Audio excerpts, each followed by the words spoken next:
All right, so next we have Lorena Meza Hubbard with the YWCA.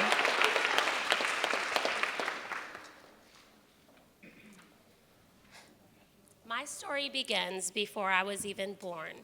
While still in the womb, I was involved in a major car accident that left my brother mentally handicapped, my grandmother dead, and my mother and grandfather scarred for life.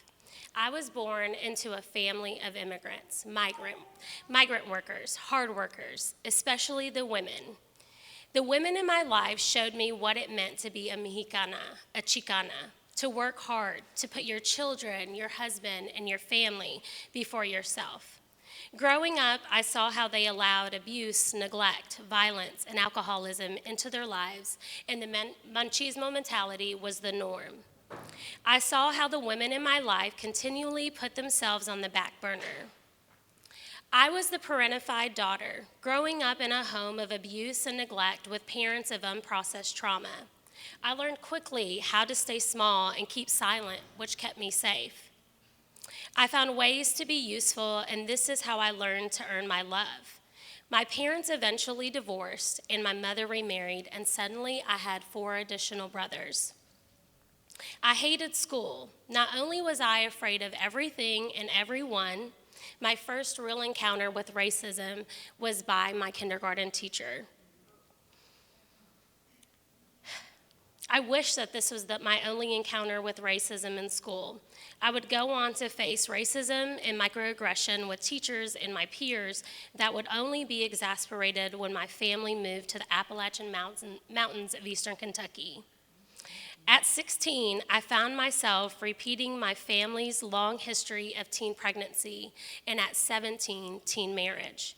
However, that all ended with me, along with the violence and abuse, addiction, and allowing the machismo mentality in my life. Even though I was still a child myself, I knew how I needed to be the parent that I never had. By 22, we had our second child, we had a dog, a mortgage. I was living the American dream. I was blessed to be a stay-at-home mom for years. I loved it, and growing up taking care of others helped me be attentive to my family and others around me. I thought keeping my head down, focusing all of my attention meant that I was the perfect mother and wife. I wore my badge of the doer of all things. I was go, go, go, room mom, PTA president. Being a young mom meant that I had a lot to prove, so the more I did, even if my husband or my kids never asked for any of it. But it wasn't just with my family. I did this with my work, with my friends, with everything. Remember, I thought being useful equaled love, and this went on for years. Then the pandemic happened, and guess what? I had nowhere to go and no one to focus on but myself. I slowed down enough to see that I had turned into those same women, the women I had seen growing up. I may not have allowed all the same things, but I put myself on the back burner. This time, not out of necessity or survival, but that's what I thought it meant to be a good wife, mother, and woman. I realized that for years I was silent and I stayed small, and I had stuffed down all my emotions from the trauma I had endured, and I finally began to understand that my sickness, my health issues were linked to the suppression of my feelings and anger. So I began healing from my childhood trauma, and little by little I found my voice. I began tearing down the walls around me that would allow me to be seen. I started liking color again. I learned to dance freely, even if at first it was with my eyes closed. I started doing things that, even if they looked silly, would make little Lorena happy. Turning 40 really helped me evaluate every facet of my life. I started adding myself to the list and checking things off my bucket list. I adopted a Mexican term and started identifying as a Chingona, a badass woman who lives her life on her own terms.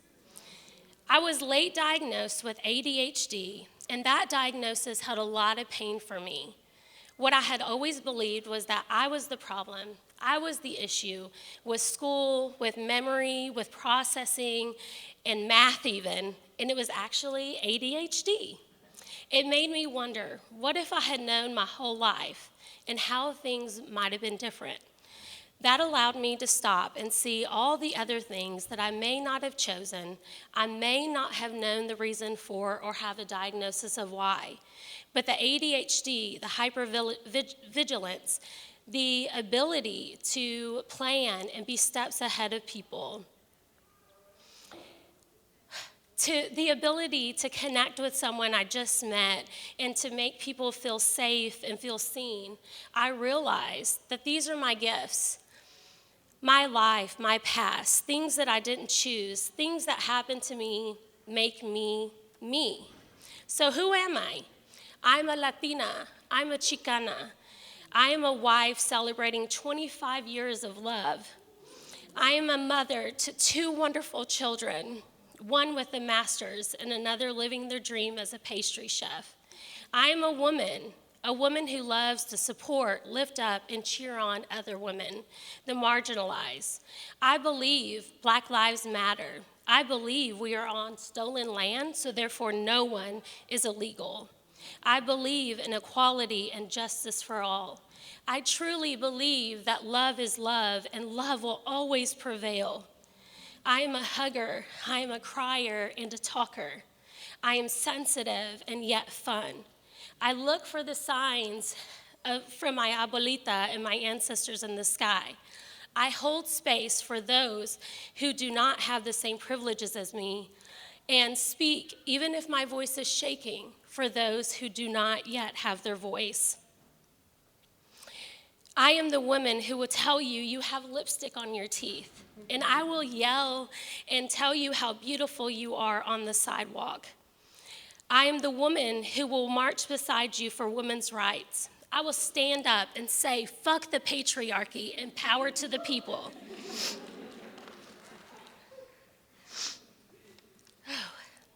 I am me. I am an Appalachian Chingona. I'm still adding to the list of who I am, but I invite you to join me. Be a Chingona. If you see me dancing, if you see me marching, wherever I am, join me because we are stronger together. Thank you.